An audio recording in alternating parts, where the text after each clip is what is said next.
Welcome po sa YouTube channel ng inyong si Papa Dudut. Ini-invite ko po kayong lahat na mag-share, like, and post your comments matapos po ninyong mapakinggan ang ating storya ngayong araw na ito. And aside from listening, pwede rin po kayong manood ng mga video vlogs natin para kayo po ay maaliw sa mga personal na mga pinagkakabalahan ng inyong Papa Dudut. Ang kwento natin ngayong araw ay pinadala ng kapuso natin na isang magiting na security guard. Nagpapatago po siya sa pangalang Nick. Bakit kaya nasabi ni Nick na mas kailangan ko palang mahalin muna ang sarili ko bago ako magmahal ng iba? Yan ang ating mapapakinggan exclusive dito po sa aking YouTube channel, dito lamang sa Papa Dudut Stories. Papa Dudut Stories. Dear Papa Dudut, magandang araw po sa inyo Papa Dudut at sa lahat ng mga tagapakinig ninyo. Ako po si Nick, isang security guard sa isang bangko dito sa Maynila. Hindi ko na lang po sasabihin kung saang bangko ako nagtatrabaho at baka may makakilala pa sa akin. Sa kasalukuyan ako po ay 35 years old na at binata pa rin. Hindi naman po sa pagyayabang, pero marami ang nagsasabi na may itsura daw po ako o sa madaling sabi ay gwapo. Matangkad, may katamtamang pangangatawan at maputi din naman. Madami din naman po ang nagpaparamdam sa akin na mga babae. Pero medyo pihikan kasi ako sa mga babae, kaya naman siguro umabot na ako sa edad na 35 ay binata pa rin ako at walang asawa. Lumaki ako sa probinsya, Papa Dudut, sa isang payak at simpleng pamilya. Nag-aaral ako noon ng pagkapulis pero hindi ako nakagraduate dahil namatay ang ama ko at ako na ang tumayong ama sa aming pamilya. Sa kasalukuyang panahon ay pinag-aaral ko ang dalawa ko pang nakakabatang kapatid. Nang lumuwas ako ng Maynila para magtrabaho, ay napakadaming babae po ang nagparamdam sa akin. Lalaki ako kaya minsan kahit na hindi ko naman gusto ay pinapatulang ko na rin, pero kapag nagsawa na ako ay iniiwan ko na.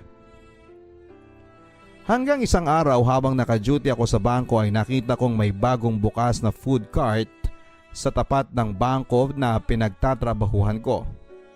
Isang milk tea house. Napansin ko kaagad ang napakagandang babae na nakatao sa milk tea. At aaminin ko po sa inyo Papa Dudut na nagandahan ako sa kanya at na-attract kaagad. Mukha siyang mainhin at mabait para sa akin. Aura pa lang ng pagkatao niya ay parang siya na yung hinahanap kong babae na pakakasalan ko at magiging ina ng mga magiging anak ko. To cut it short ay na love at first sight ako sa kanya. Kaya naman kahit na hindi naman ako mahilig sa mga milk tea ay nagpakitang gilas ako sa kanya. Nagkunwari akong bibili Papa Dudut para naman malapitan siya at makipagkilala na rin dahil magkatapat lang naman ang pwesto namin. Hindi nga ako nagkamali Papa Dudut. Lalo siyang maganda sa malapitan. Palangiti pa at feeling ko ay talagang mahal ko na siya. Hi miss, mas gaganda pala ang araw ko kasi araw-araw na kitang makikita mula doon sa pwesto ko. Ang sabi ko sa babaeng bantay sa milk tea house, sabay turo sa bangko na pinagtatrabahuhan ko. Agad namang kumaway ang iba ko pang mga katrabahong SG na napangakuan ko ng libreng milk tea. Siya daw si Macy. Nakipagkilala ako dahil sabi ko yung dating nakapwesto doon ay kaibigan ko din kahit na hindi naman. Para lang may dahilan ako na alamin ang pangalan niya at maging kaibigan ko na rin siya. Mula nga noon Papa Dudut ay palagi ko na siyang nilalapitan. Kinakausap at nagsimula na rin ako magtanong sa mga personal niyang buhay. Sana wala pa siyang boyfriend para maligawan ko na siya. Usal ko sa sarili ko. Nalaman ko na sa kanya pala ang inuupahan niyang pwesto ng milk tea. Nalaman ko din na may asawa na pala siya at isang anak. Sobra-sobra ang panghihinayang ko, Papa Dudut. Dahil nga sa na love at first sight ako sa kanya at masasabi ko na mahal ko na nga yata siya. Pero yun nga, imposible nang maging kami dahil taken na siya. Nalungkot ako sa mga nalaman ko, Papa Dudut, pero kahit na ganoon ay hindi yun naging dahilan para ihinto ko na ang pakikipagkaibigan ko sa kanya. Madalas pa rin akong tumatambay sa harapan niya, lalo na kapag out na kami at halos doon ako tumira hanggang magsara siya ng 7 PM ay nandun pa rin ako. Makita ko lang siya at makausap ay masaya na ako. Hanggang minsan ay may ibang tao sa tindahan niya ng milk tea at tinanong ko kung nasaan nga ba si Macy. Pamangkin daw siya ni Macy. May problema lang daw ng konti kaya siya muna ang tumao. Nagsimula ako magtanong-tanong about Macy, Papa Dudut. Nalaman ko na matagal na silang nagkakalabuan ng asawa ni Macy. Madalas na away-bati daw ang mag-asawa at madalas din na nagkakahiwalay ang dalawa pero hinahabol pa rin ni Macy ang lalaki. Yun ay alang-alang sa anak nila. Babaero daw kasi ang asawa ni Macy. Naawa nga daw siya sa tita Macy niya dahil nagtsatsaga sa ganong klase ng lalaki. Makaama lang daw kasi ang anak nila kaya pinipilit pa rin na ayusin ni Macy ang pamilya nila. Kahit pa paulit-ulit na ang ginagawang pambababae ng asawa nito. Naawa daw si Macy sa anak nila kung sakaling tuluyang magkahiwalay silang mag-asawa. Dahil dito ay mas lalo akong naawa kay Macy, Papa Dudut. 1 week nang hindi tumao si Macy sa tindahan, kaya naman nang pumasok siya kaagad ay agad ko siyang kinumusta kung okay lang siya. Alam mo Macy, nag-iba yung timpla ng milk tea nung nawala ka dito. Mas matamis at masarap kapag ikaw ang nagtitimpla. Buti naman at nagkita na rin tayo. Sabay ngiti ko sa kanya. Nagbabaka sakali akong umiti siya dahil sa biro ko, Papa Dudut, pero naging seryoso lang lalo ang mukha niya. Halata na malungkot siya kaya pilit ko siyang pinasaya. Pero imbes na ngumiti ay bigla pa siyang naiyak. Ang sabi niya ay buti pa daw ako at nag-i-effort na mapasaya siya. Magsasara na siya noon pero ang sabi niya ay parang ayaw pa niyang umuwi dahil malungkot daw sa bahay nila. Ang sabi ko naman ay sumama muna siya sa boarding house ko. Malapit lang naman ka ako dito yon sa milk tea house. 3 lang kami sa boarding house, ang isa ay panggabi. Ang isa ay umuwi sa kanila pansamantala kaya kako wala akong kasama ngayon sa bahay. Pumayag naman siya kaagad at nagsuggest pa siya na bumili muna kami ng mga pagkain para daw mag food trip kami. Pagdating sa bahay ay kumain kami ng kumain. Tinanong niya ako kung umiinom daw ba ako. Sabi ko naman ay hindi. Ang sabi niya ay gusto niyang uminom pero hindi ko siya pinayagang uminom at pinayuhan ko siya na hindi sagot sa problema ang alak. At sana kako ay harapin niya ang problema niya at huwag niyang tatakasan. Kung ayaw ng asawa niya, huwag niyang ipagsiksikan ang sarili niya dito. Macy, hindi naman sa hinihiling ko na magkahiwalay kayong dalawa ng asawa mo pero mas madami pang iba dyan na mas deserving sa pagmamahal mo. At kung anak mo ang inaalala mo, maniwala ka. Sa awa ng Diyos, naniniwala ako na unti-unti din niyang matatanggap yon. Nasa paggabay at pagmamahal lang yon ng mga magulang. Mahabang pagpapayo ko sa kanya. Naiyak siya at nag-open na rin siya sa akin. Umiyak pa siya nang umiyak at napayakap pa nga siya. Mahal na mahal ko si Macy, Papa Dudut, kaya sa simpleng pagyakap niya sa akin ay sobrang kuryente na ang dumaloy sa katawan ko na parabang ikakamatay ko agad-agad. Hindi na ako nakapagpigil kaya naman nang kumala siya sa akin, kahit umiiyak pa siya ay hinalikan ko siya sa mga labi niya. Kakaibang kiliti ang naramdaman ko noon, Papa Dudut. Masarap ang lasa ng laway niya. sing tamis ng milk tea na timpla niya. Masarap ding hawakan at halikan ng maputi at makinis niyang balat. Nang gabing yon, Papa Dudut, ay may nangyari sa aming dalawa. Humingi kaagad ako ng sorry pagkatapos noon.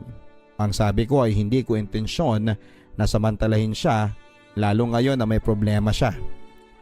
Inamin ko na ang lahat sa kanya, Papa Dudut, na love at first sight ako sa kanya, na mahal ko na siya noon pa lamang una ko siyang makita.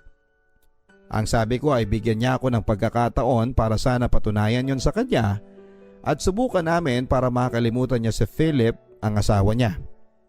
Sabi niya ay, oo, susubukan niya sa pamamagitan ko. Pero hindi daw ibig sabihin na sa pagpayag niya ay mahal na rin daw niya ako. Dahil hanggang ngayon ay mahal pa rin niya si Philip, ang asawa niya.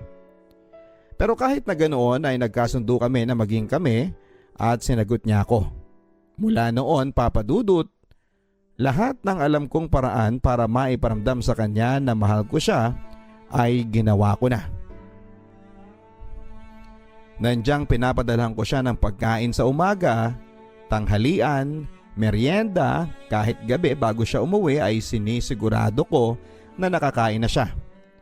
Palagi ko rin siyang pinapasaya sa mga simpleng joke. Nireregaluhan ko siya ng kung ano-ano. Kahit na simple at mura, basta napapasaya ko siya. Binibilhan ko din siya ng mga damit, mga bagay na alam kong hilig niya at mga alahas na silver. Mahal na mahal ko si Macy, Papa Dudut. Sa kanya ko nakita ang isang babaeng pinapangarap ko. Ang babae sa aking pantasya ay nakita ko sa katauhan ni Macy. Yun nga lang ay kasal na ito at may isang anak na. Pero kahit na ganon, Papa Dudut, ay hindi yun nakasagabal para lalo ko siyang mahalin. Naging lihim ang relasyon namin dahil sa sitwasyon niya. Masaya kami sa tuwing magkasama kaming dalawa at kapag may pagkakataon ay lumalayo kami para mamasyal, para walang ibang makakilala sa kanya. Minsan tinatanong ko siya kung natutunan na ba niya akong mahalin, kasi nga mahal na mahal ko na siya. At habang tumatagal ay mas lalo pang lumalalim ang pagmamahal ko sa kanya. Sabi niya ay mahal din daw niya ako. Nagpapasalamat nga daw siya sa akin dahil kahit na gano'n ang sitwasyon niya ay tinanggap ko siya at minahal ko. Napakasaya ko, Papa Dudut, na unti-unti na raw siyang nakakalimot kay Philip dahil sa akin. Sa katunayan ay sobrang proud ako kapag nagde-date kami ni Macy kasi nga napakaganda niya. Isinama ko din si Macy sa probinsya namin at ipinakilala sa aking mga magulang at mga kapatid, mga tiyuhin at tiyahin, mga pinsan at madami nga nagsasabi na pakasalan ko na raw at baka mauntog pa daw si Macy at makawala pa. Natatawa na lang kami syempre. Hindi kasi nila alam ang sitwasyon namin ni Macy. Hanggang sa umabot na kami ng 2 taon na masaya kahit na lihim ang aming relasyon. Lihim pero nairaraos at masaya. Hanggang isang araw, naka-duty ako ay nakita ko ang asawa ni Macy sa tindahan niya. Tinitigan ko silang dalawa. Parang aligaga si Macy at panayang sulyap sa akin. Naiilang siguro siya dahil nandun lang ako at nakatingin sa kanila ng asawa niyang si Philip. At dahil nga sa magkatapat lang ang aming trabaho, bantay namin halos lahat ng kilos namin.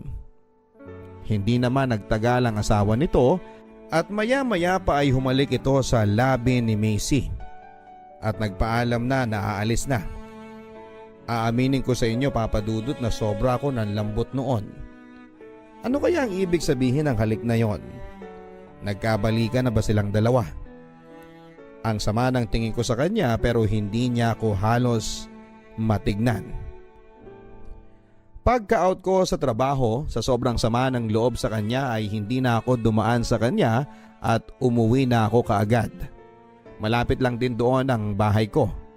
Inaasahan ko na napupuntahan niya ako sa bahay pagka-out niya ng 7 p.m. Noon ay niyakap niya ako kaagad pagkakita niya sa akin. Umiyak siya at nagpaliwanag.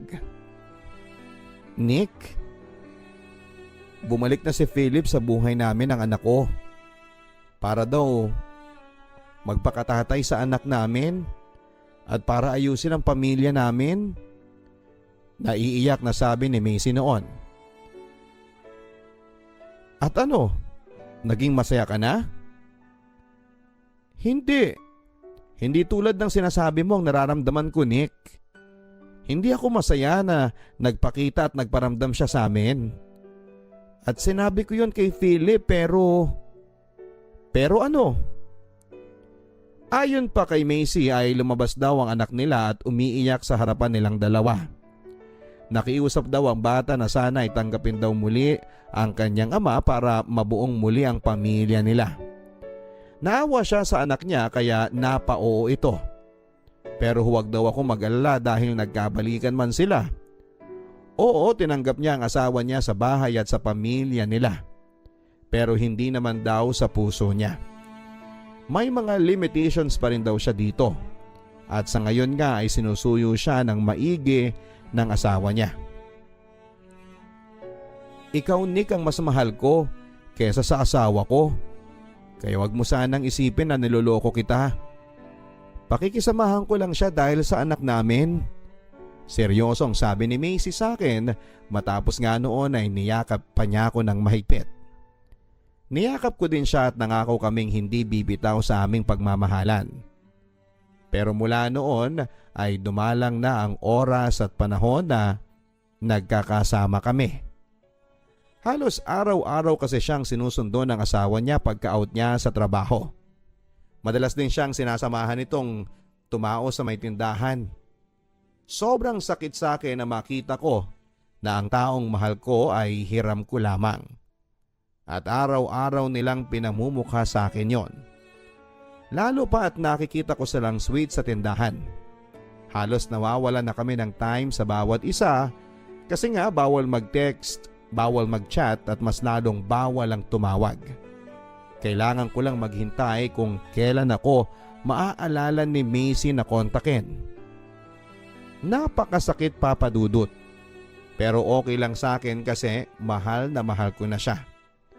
Para akong nanlilimos palagi ng kaunting oras at pagmamahal niya. Sobrang napakasakit para sa akin pero wala akong magawa. Hanggang isang araw ay kinausap ako ni Macy na ihinto na raw namin ang aming relasyon. Dahil mali yon. Ang sabi ko, akala ko ba mas mahal mo ko kaysa sa asawa mo? Dahil dito ay hindi ako pumayag, Papa Dudut. Napakalaki ng sakripisyo ko sa aming relasyon at hindi ako basta-basta papayag na humiwalay siya sa akin. Halos lahat ng gusto niya ay sinunod ko tapos ngayon ay ibabasura lang niya ako dahil sa Philip na yon. Pero ang sabi ni Macy ay wala daw akong magagawa dahil legal silang mag-asawa ni Philip. Pinagpilitan ko sa kanya na nangako siya na mas mahal niya ako kay Philip. Pero bakit ngayon ay gusto na niya akong iwanan. Ginagawa lang daw niya ang alam niyang mas tama, sagot niya. Humingi siya ng sorry habang umiiyak at nagpapasalamat dahil minahal ko siya at tinanggap kahit na ganon ang aming sitwasyon. Mahal na mahal ko si Macy, Papa Dudut. Kaya parang hindi ko matanggap ang kabiguan ko sa kanya na mga panahon na yon. Ang sabi ko ay hindi ako papayag na basta na lamang niya akong iwanan ng ganon. Nakagawa pa ako ng mali nang binantaan ko siyang sasabihin sa asawa niya ang aming relasyon. Lalo na kapag iniwan niya ako. Lumuhod siya sa akin na palayain ko na siya at hayaan ko na siya. Umiyak siya at nagmamakaawa sa akin na wag ko na silang guluhin pa. Pero naging matigas ako. Lahat halos ng pagmamahal ko ay ibinigay ko na kay Macy. Para na akong baliw ng mga panahon na yon. Obsessed na ako sa pagmamahal ko sa kanya. Walang nagawa si Macy dahil tinakot ko siya, Papa Dudut. Nang mga panahon na yon ay halos nagdadahilan palagi si Macy sa akin sa tuwing gusto kong magkita kami. May mga pagkakataong pinipilit ko siyang makipagkita sa akin at kapag hindi siya pumapayag ay tinatakot ko siya na ako ang pupunta sa bahay nila. Kaya wala siyang magawa. Hindi ko na rin maramdaman ang dating si Macy. Napakalamig na niya sa akin. Sa tuwing nagtatali kami ay umiiyak na siya pagkatapos namin. Para bang nandidiri na siya sa ginagawa namin. Naawa ko sa kanya, Papa Dudut, pero ayoko mawala siya sa akin ng tuluyan. Hindi ko na alam ang gagawin ko ng mga panahon na yon. Gusto ko nang pakawalan si Macy, ang babaeng pinakamamahal ko, dahil yon ang gusto niya. Pero sa tuwing maiisip ko pa lang na mawawala si Macy sa piling ko, ay mukhang hindi ko yon kakayanin. Kahit na anong lambing at pagmamahal ang ipakita ko kay Macy ay wala na. Nagbago na siya. Pero hinayaan ko lang dahil naiintindihan ko naman siya. Hiniram ko lang siya panandalian. Pero ngayong kailangan ko na siyang ibalik sa totoong may-ari sa kanya, ay hindi ko magawang ibalik siya ng buo. Lalo na ng puso ko. Hanggang isang araw ay hindi nag-open ang shop niya. Hanggang naging 3 araw na ay sarado pa rin yon. Kaya naman nagtanong na ako sa katabi nitong tindahan. Ang balita daw nila ay lumipat na daw ito ng pwesto sa mas malayo. Talagang nanlumo ako at lalo akong nalungkot, Papa Dudut. Lahat ng depression at frustrations ko, Papa Dudut, ay dinaan ko na lamang sa pag-iinom. Lango na ako sa alak nang napadaan ako sa nagtitinda ng balot na malapit sa amin. Si Kaamboy. Pinaupo niya ako sa pwesto niya. Ano bang nangyayari sa'yo, bata ka? Hindi ka naman nagiinom dati, Nick eh. Bakit parang bigla-bigla naman yung paglalasing mo? Tanong sa akin ni Kaamboy. Hindi ko na napigilan ang sarili ko na maiyak at mag-open sa kanya. Walang labis, walang kulang, ay naikwento ko sa kanya ang tungkol sa amin ni Macy. Parang ama ko na si Kaamboy, Papa Dudut. Pinayuhan niya ako na palayain ko na si Macy. Masakit sa una pero kaya ko daw yon. Hindi lang daw si Macy ang magpapabagsak sa akin.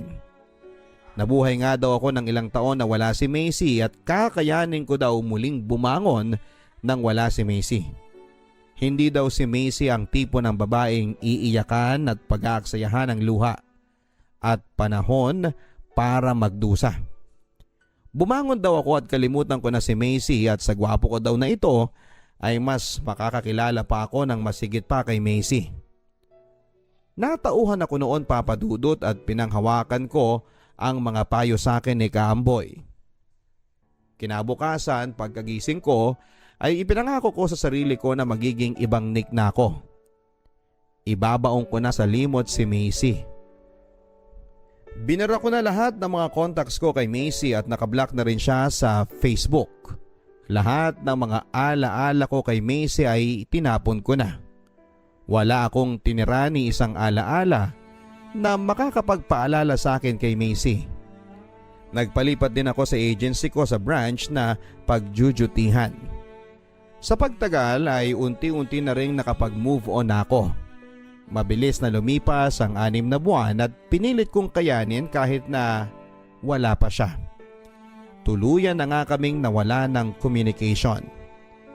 Pero kung kailan medyo maluwag na sa akin ang lahat, nagulat ako isang araw na tinawag ako ng aming landlady at may naghahanap daw sa akin. Laking gulat ko, Papa Dudut, dahil si Macy yun. Niyakap niya ako at kinumusta. Miss na raw niya ako at ang tagal daw niya akong hinanap. Pinuntahan pa daw niya si nanay ko para tanungin kung nasaan ako ngayon. Hindi rin naman alam ng mama ko kung saan ako nagtatrabaho ngayon, kaya naman pala noong nakaraang linggo ay pinilit na kinuha ng mama ko ang address ko. Yun pala ay dahil kay Macy. Macy, nakapag-move on na ako sa iyo. Anong ginagawa mo dito sa bahay ko? Seryosong sabi ko. Nick, sorry. Sana tanggapin mo ko. Naghiwalay na kami ng tuluyan ni Philip. Umiiyak na sabi niya. Patawarin ko daw siya at kung maaari ay bigyan ko pa siya ng isang pagkakataon. Nung nawala daw ako na parang bula noon ay nalungkot siya at doon niya na-realize kung gaano niya ako kamahal at kung gaano kaimportante ang aming pagmamahalan. Ang sabi ko ay bakit bumalik pa siya? Kung kailan okay na ako. Pero nagmamakaawa si Macy na balikan ko siya, Papa Dudut. Ngayon naman ako ang nagmatigas. Sorry Macy pero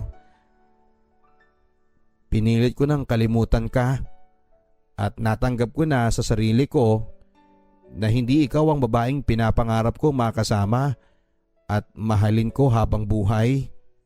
Seryosong sabi ko.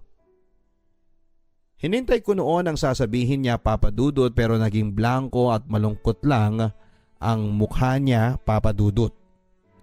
Pinamukha ko rin sa kanya na minahal ko siya ng higit sa buhay ko na halos hindi ko na alam ang gagawin ko sa buhay ko noong mga panahong halos manlimos na lamang ako ng oras niya at pagmamahal.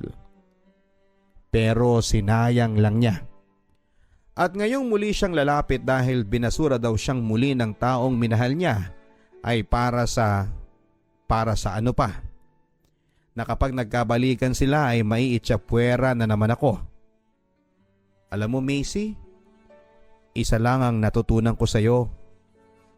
Mas kailangan ko palang mahalin muna ang sarili ko bago ako magmahal ng iba.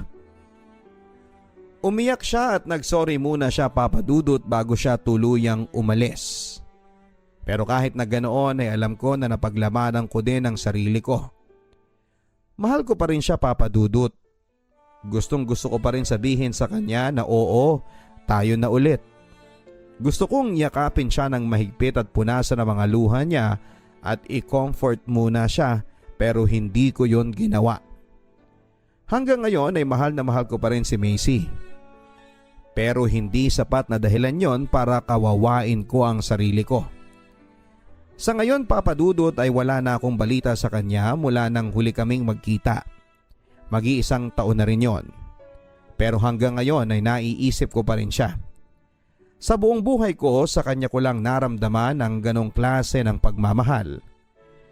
Pero minsan talaga, hindi rin sapat na sabihin mong mahal mo ang isang tao dahil sa mas maraming kadahilanan at sitwasyon.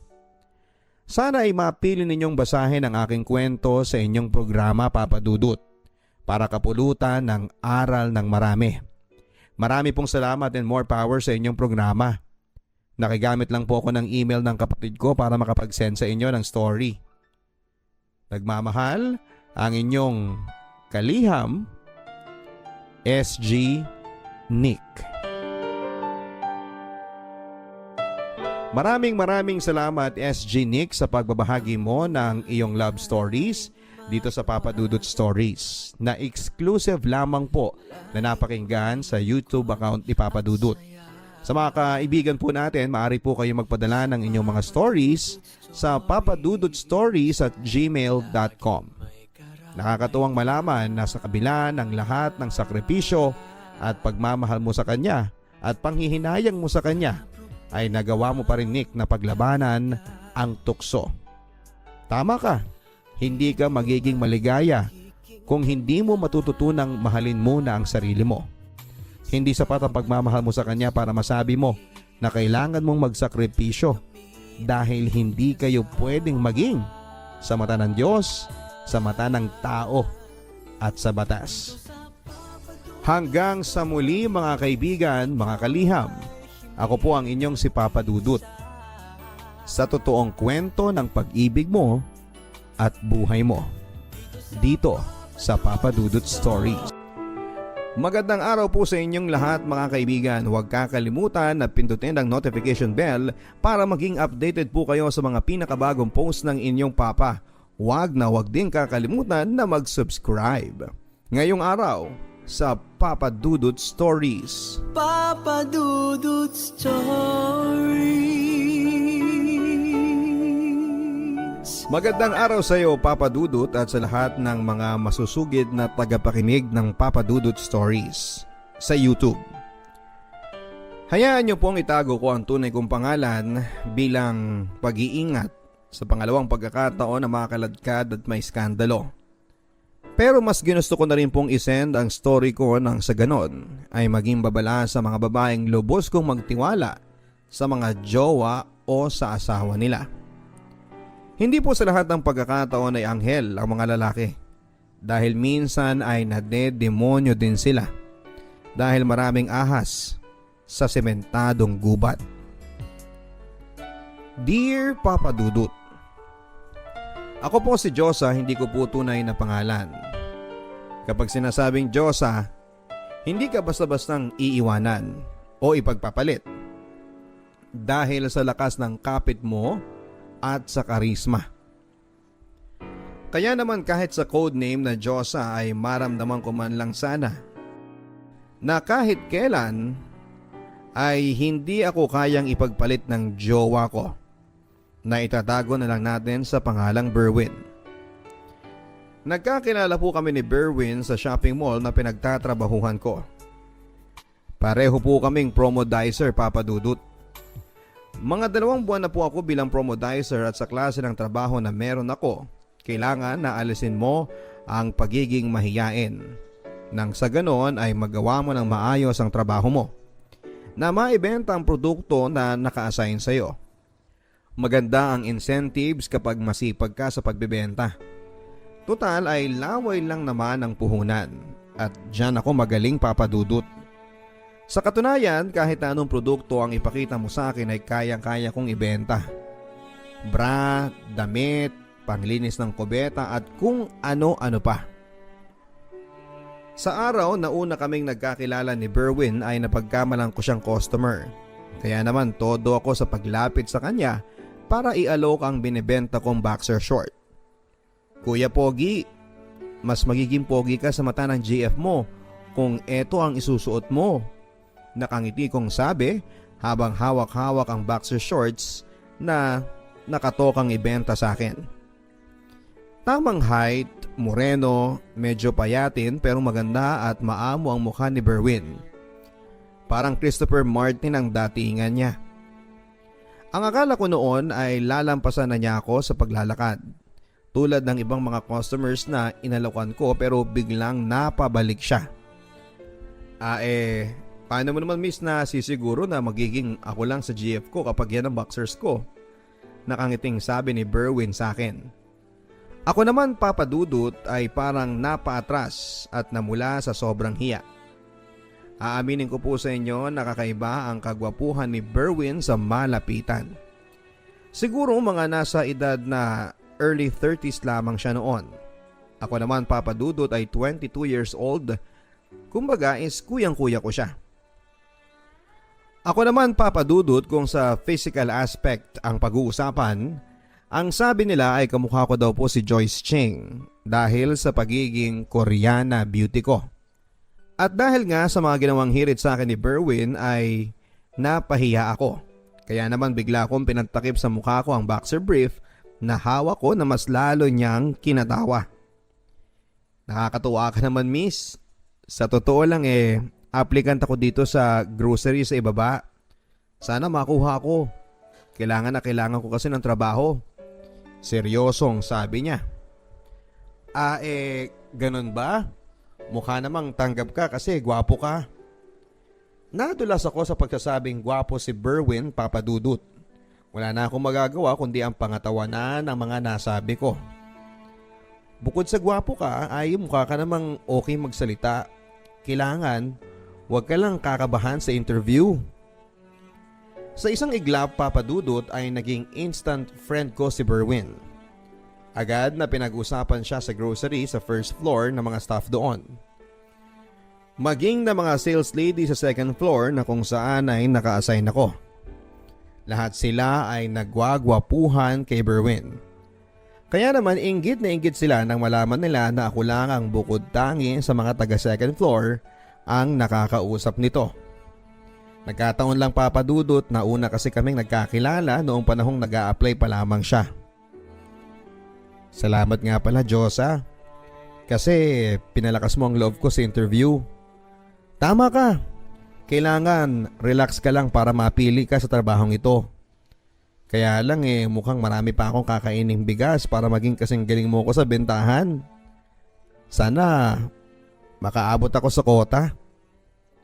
At dahil sa mga sinabing yun ni Berwin ay napadalas na rin ang paglabas-labas naming dalawa sa tuwing break time o after na trabaho para magbigay ako sa kanya ng mga tips kung paano gagaling sa pagbebenta.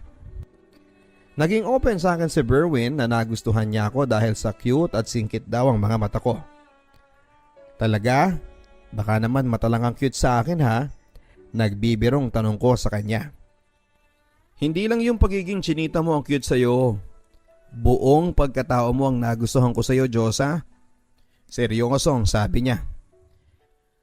Sa pag-uwi namin ng sabay noon papadudot mula sa trabaho ay hindi na pala ako nakauwi, kundi dumiretso na kami sa isang hotel. May nangyari sa aming dalawa papadudot. Walang pagdadalawang isip na pumayag ako na maangkin niya ang pagkababae ko. Masarap sa pakiramdam. Nakasiping mo sa kama yung lalaking nagparamdam sa'yo na espesyal ka at handa kanyang mahalin ng pangmatagalan. At dahil nga sa may nangyari sa amin dalawa, ay hindi na rin ako nag-atubili na pumayag sa gusto niya na magsama na kami sa iisang bubong. Nakatira si Berwin noon sa isang apartment na kasama ang kapatid niya. Kami ang tumao sa itaas samantalang sa silong naman ng bahay ang ate niya na may asawang sundalo. Papadudod si Berwin ang unang boyfriend ko.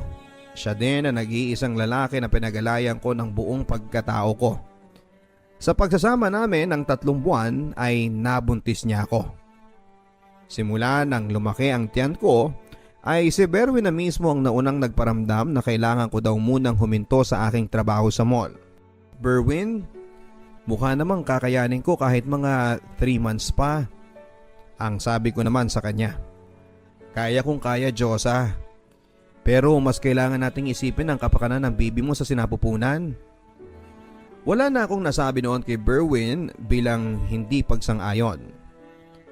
Tama si Berwin, papadudot. Hindi ko dapat isaalang-alang ang kalusugan ko at ni baby kung ipagpapatuloy kong maging sales lady / promodizer. Nakakangalay din kasi ang maghapon na nakatayo ka na walang kasiguraduhan kung makakaupo ka kaagad. Sa paghinto ko sa aking trabaho ay madalang na ding umuwi sa bahay namin si Berwin nang nasa tamang oras. At dahil dito ay labis akong nakaramdam ng pag-aalala. Mukhang hindi ko yata kayang bantayan din ang bawat galaw ni Berwin.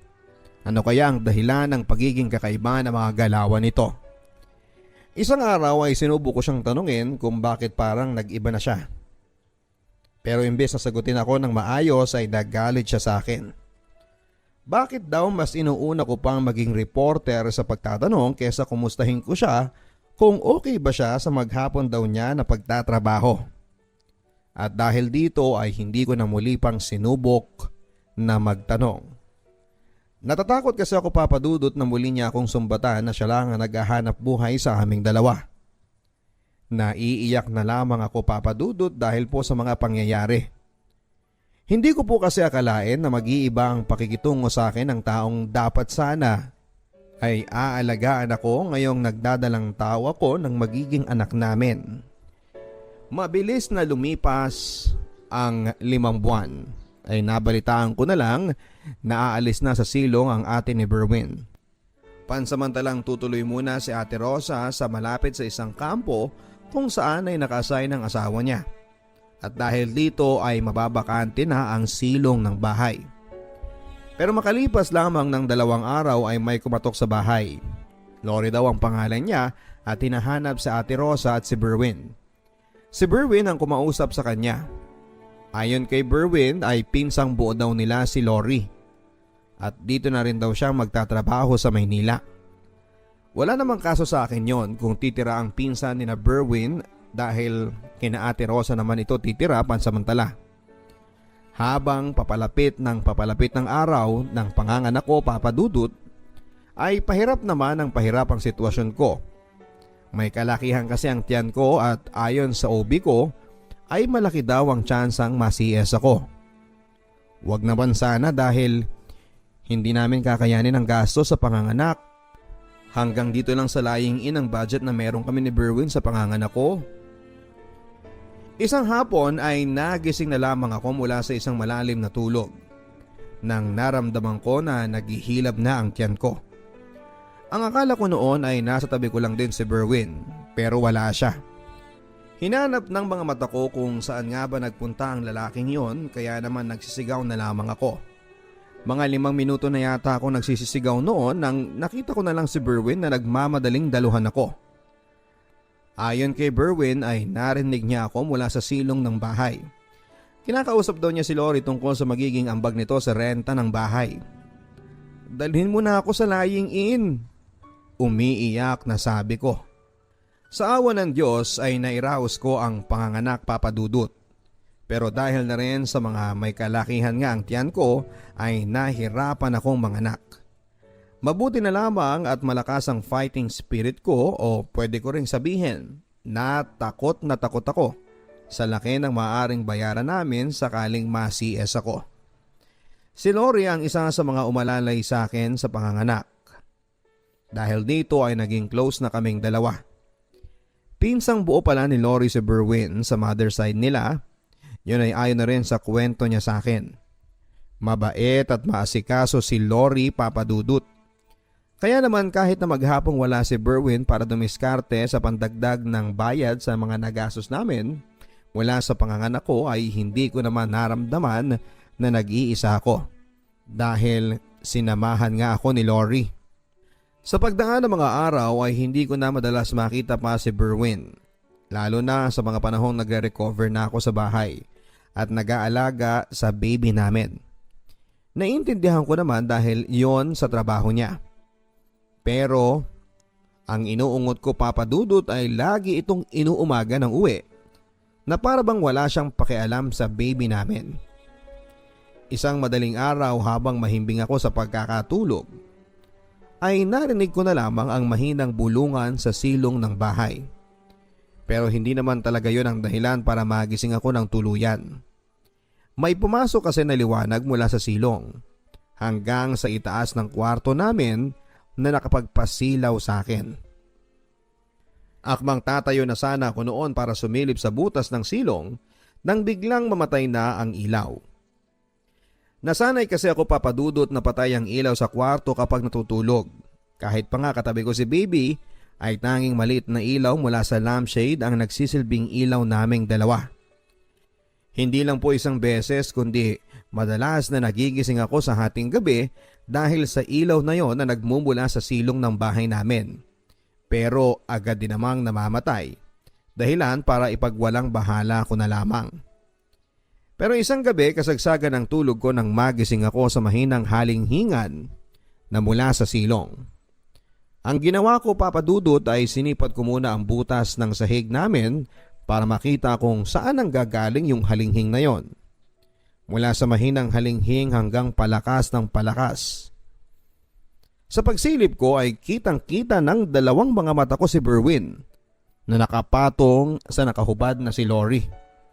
Kita ko din na baka sa pagmumukha ni Lori ang labis na kaligayahan. Halos mawala ako sa ulirat noon. Hindi kasi ako makapaniwala sa mga nakikita ko. Totoo ba ito? Nakatalik ni Lori si Berwin? Sa sobrang inis ko, Papa Dudut, ay binabaan ko sila. Halos may skandalo at nagising lahat ng mga kapitbahay namin noon dahil sa ginawa kong pagwawala. Dahil sa labis na pagkagulat ay hindi na nga nagawang makapagbihis pa ni Lori, Papa Dudut. Nakakumot lamang ito habang nasa sulok ng higaan. Si Berwin naman ang sumasalo sa lahat ng mga inahagis ko kay Lori. Pinsan pala ha? Yun pala, babae ka nang kinakasama ko. Mga hayop kayo. Isa kang higad. Nagwawalang sabi ko sa kanya. At tulad nga ng sinasabi ko sa inyo kanina, Papa Dudut, ay naiskandalo na kami ng tuluyan.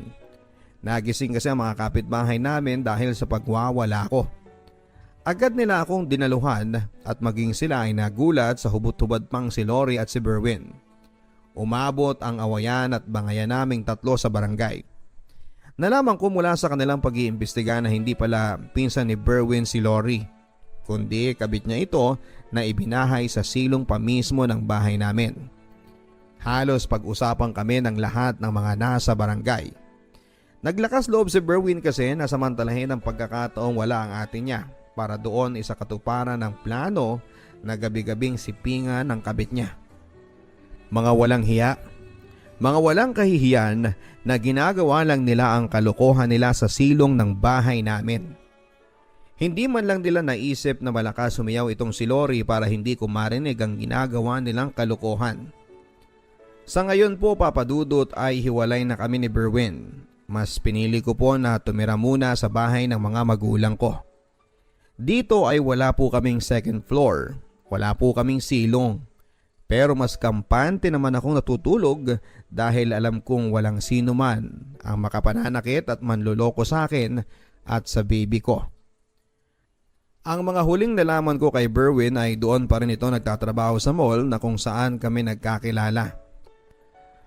Kaya naman sinumpa ko na rin muna ang magpunta doon para mamili. Ayaw ko na rin kasing makita ni anino niya at ng kabit niya na ipinakilala niyang pinsan.